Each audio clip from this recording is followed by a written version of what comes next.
네, 안녕하세요. 조우성 변호사입니다. 제가 지금 시간이 밤 11시 22분인데요. 아직도 퇴근 못하고 있는데, 오늘은 퇴근을 아직 늦게 하는 수준이 아니고, 아마 사무실에서 밤을 새야 되지 않을까 싶어요. 변호사들이 하는 일 중에 좀 급박하게 해야 되는 일이 몇 가지가 있는데, 그 중에 하나가 의뢰인이 구속 영장이 청구가 되어서 영장 실질 심사를 한다. 그럼 이제 그걸 대비를 해야 되거든요. 제 의뢰인이 내일 오후 2시에 영장 실질 심사를 한다는 연락을 받았어요. 그러니까 갑자기 이제 제가 사건을 의뢰받게 되었죠. 그래서 제가 웬만하면 급한 사건은 안 하는데, 이건 도저히 제가 좀 거절하기 힘든 관계에 있는 분이라서 했는데, 그래서 영장을 지금 이제 방금 받았어요. 검찰청에. 저희들 선임계 내고 당직실로부터 받았는데,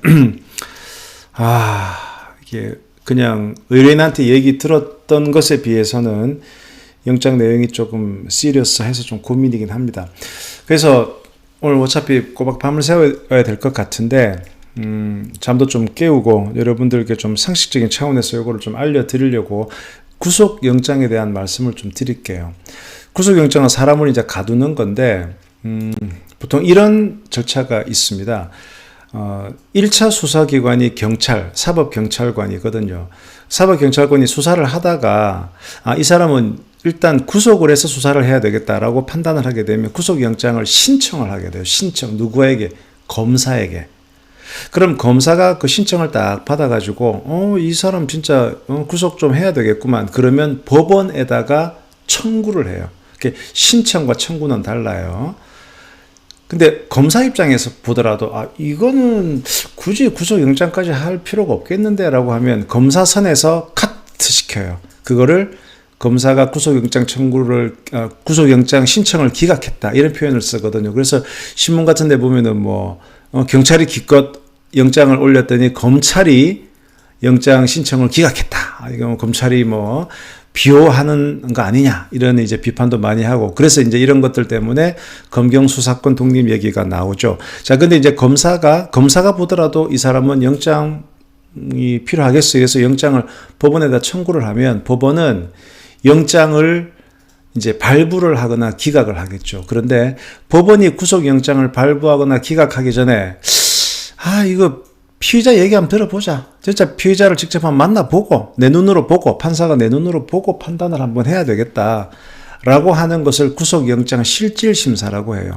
그러니까 실질적으로 한번 이 사람에게 영장 발부할 사유가 있는지 없는지를 판사 내가 한번 보겠다라고 하는 게 구속영장 실질심사고, 요거를 내일 오후 2시에 한다는 거예요. 그러니까 이미 사법경찰관은 영장 신청을 했고, 검사가 구속영장을 청구를 했고, 요 상황에서 이제 영장 실질심사를 내일 오후에 하는 거란 말이죠. 그러면 내일 오후에 하면 내일 초저녁 정도에 영장이 발부되거나 기각되거나 둘 중에 하나가 결판이 납니다. 그러면 이제 언제 구속이 될까요? 우리 보통 생각에 구속은 이렇게 도망갈 우려가 있거나 주거가 부정하다 이럴 경우에 발생한다. 구속하는 거 아니냐? 그것도 제가 살펴드릴게요.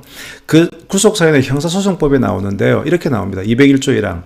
피의자가 죄를 범하였다고 의심할 만한 상당한 이유가 있고, 다음 1, 2, 3 중에 하나가 있을 때, 즉 당연히 죄를 범하였다는 의심할 사유가 상당한 이유가 있고, 피고인이 일정한 주거가 없거나, 피고인이 증거를 인멸할 염려가 있거나, 피고인이 도망하거나 도망갈 염려가 있는데, 그래서 보통 구속영장 실질심사에서는 그러면 우리가 구속이 되면 안 된다라고 보통 얘기를 하잖아요. 그랬을 때 보통 어떤 얘기를 많이 하냐. 우선 죄를 범하였다고 의심할 만한 상당한 이유가 있고, 이 부분에서 나는 무죄다라고 주장하는 사람들은 이런 점에서 나는 죄가 없어요 라고 이제 이 부분을 강조하는 사람이 있고요. 일정한 주거가 없기 때문에 구속영장이 청구가 되면 난 주거가 있다, 이 점을 강조해야 될 것이고, 증거를 인멸할 염려가 있다라고 이제 보통 얘기가 되면은 나 지금 압수수색 다 당해가지고 증거 다 다 뺏겼다 지금. 뭐 더 이상 증거를 인멸할 염려가 없다. 그래서 보통 이런 거 있잖아요. 뭐 수사를 받고 있는데 이 사람 핸드폰을 봤더니 계속 공범자나 참고인들에게 막 전화해서 니 요래해라, 니 요래 진술해라 이렇게 하고 있습니다. 이 사람은 지금 자기 부하나 자기 동료들에게 이런 식으로 계속 뭐랄까 진술을 번복시키거나 진술을 하지 말아라고 할 수 있다. 그래서 이 사람은 증거를 인멸할 염려가 있다. 이렇게 전화통화 내역 가지고 이제 검사들이 이렇게 많이 하고요. 세 번째가 피고인이 도망하거나 도망할 염려가 있다. 요거는 이제 언제 이렇게 많이 하냐 그러면 이 사람이 외국에 많이 돌아다닌다. 이런 경우. 그 다음에 죄가 너무 중해서 이거는 나중에 실형, 징역 한 3년, 5년 나올 수 있다. 그런 거의 3년, 5년 나올 수 있기 때문에 이 정도 상황이면 이 사람은 도망갈 유혹이 분명히 생긴다. 그래서 이런 경우에 구속돼야 된다. 이제 이렇게 얘기를 하는 거죠. 그래서 영장실질심사 가면 보통 어떻게 하냐 그러면 그날 검사는 잘 안 나와요. 판사님이 딱 나오셔서 그 피의자가 나오면 피의자한테 직접 물어보는 겁니다. 당신 이런 일이 있어요? 이런 일이 있어요? 그 다음에 이것에 대한 당신 입장은 어떤 겁니까? 그렇게 주로 판사님이 이제 피의자에게 물어보고 이제 내일 저처럼 변호인이 가게 되면 이제 변호인은 거기서 이제 스피치를 하는 거죠. 뭐 이런만 저만한 점에서 뭐 죄가 없다 또는 증거를 인멸할 염려가 없다 또는 도망가지 않을 거다 이런 얘기를 어필을 해야 되는 거죠. 그리고 이제 판사님이 그 재판 끝나면은 이제 기록을 보실 테니까 판사님이 보실 수 있도록 이미 검찰은 이따만큼 두꺼운 기록을 내놓거든요. 이 사람이 이런 죄를 지었고 이 사람 도망갈 거고 이 사람 문제 많다. 그러면 이제 변호인은 반대로 이 사람은 이런 점에서 그래도 성실히 하려다가 우발적으로 이런 범죄를 저질렀고 도망갈 그런 염려도 없다. 그리고 오히려 이 사람은 이게 좀 더 중요합니다. 보통 경제범죄 같은 경우는 피해자가 있잖아요. 피해자 뭐 사기가 됐든 뭐 횡령 배임이 되었든 또는 뭐 요즘 그 회사가 어려워지다 보니까 직원들 월급 못 줘가지고 근로기준법 위반으로 또 이런 경우 많거든요. 근데 이 사람 구속된다고 뭐가 달라지나. 오히려 이 사람이 이 사장이 바깥에 있어서 경제활동을 하고 투자를 유치하고 이래 해야 피해를 갚을 수 있습니다. 그러니 이 사람 구속시켜봐야 오히려 그게 손해입니다. 이제 이런 얘기를 많이 하죠. 이제 그렇게 하려 그러면 이 사람이 지금 바깥에서 어떤 투자 유치 활동을 하고 있고 어떻게 경제 활동을 하고 있고 이 사람이 지금 뭔가 계약을 눈앞에 두고 있기 때문에 오히려 이 사람에게 기회를 줘야만 피해 변제가 된다. 뭐 이런 것들을 강조를 하게 됩니다.